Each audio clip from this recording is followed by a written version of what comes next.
Sim, tudo que você imagina que deveria ser o status de um grande líder, de um grande senhor, de um senhor poderoso, tudo isso Jesus contradiz no seu próprio nascimento. Ele contradiz na própria maneira como ele vem ao mundo. Isso gera uma baita frustração. Isso gera um baita... um desânimo na galera. E aí imagina que ele tem chance de recuperar isso. De falar, gente, ó, ele vai ter um testemunho muito bom. Eu vim de baixo. Imagina, é um bom testemunho. É o testemunho que a gente ouve hoje, né? Eu vim de baixo, eu nasci em Nazaré da Galileia, nasci numa cavidade ali, numa rocha ali... O meu pai é carpinteiro, minha mãe é camponesa, e olha onde eu estou hoje. Ele poderia dar a volta por cima e ter um testemunho para contar. Ele poderia dizer isso. E para fazer isso, ele teria que escolher, por exemplo, pessoas para andar ao lado dele, pessoas que venceram na vida. Então, se ele entrasse no Sinédrio, por exemplo, ele ia encontrar ali fariseus de castas altíssimas. Homens extremamente importantes. Ao invés disso, ele encontra homens na beira de um lago pescando. Pescadores comuns, homens extremamente comuns. E ele chama esses homens para andar com ele. Ele perde a chance de dar um testemunho de alguém que veio de baixo e subiu. Ao invés disso, hoje tá eu e o Boni aqui gripado, hein, gente? Então, o trem aqui tá complicado. O suga de nariz. Hoje vai ser uma beleza. Então, vão orando, intercedendo por nós. Vai intercedendo aí por nós.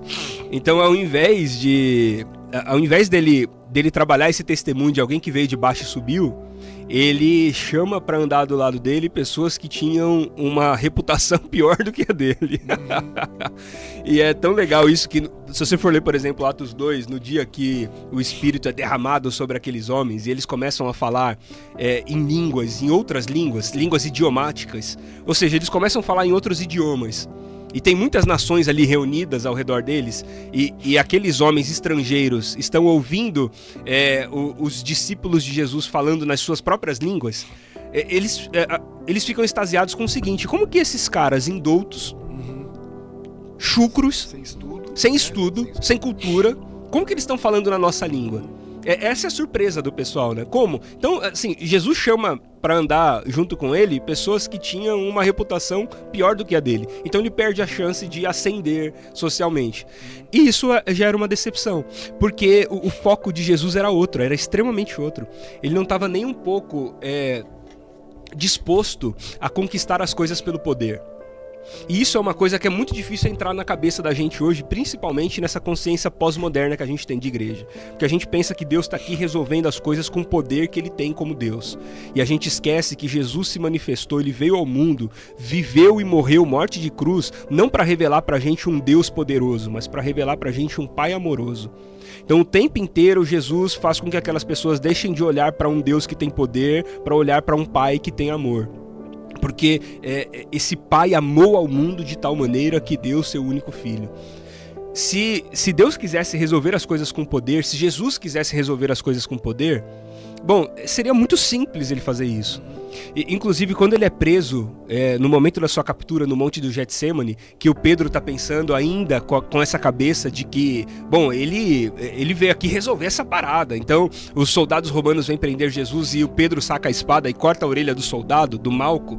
Jesus fala isso para ele, fala: Pedro, se eu quisesse resolver as coisas com poder, estaria tudo resolvido agora. Eu clamaria ao Pai e ele enviaria uma legião de anjos e tudo isso ia acabar rapidinho. Só que eu não tô aqui para isso. Não foi para isso que eu vim. Eu não vim aqui ao mundo para fazer uma demonstração de poder. O mundo não é resultado do poder de Deus. O mundo não é resultado de um Deus poderoso. O mundo é o resultado da efusão do amor de um Pai. Não é o poder de um Deus, é o amor de um Pai.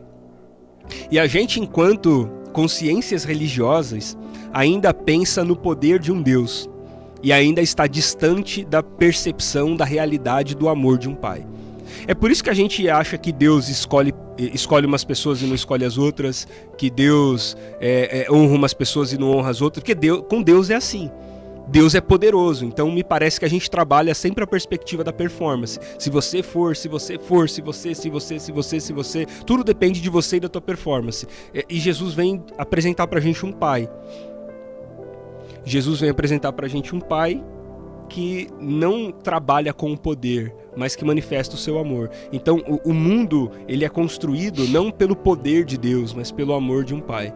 É um pai que ama, não é um Deus que controla.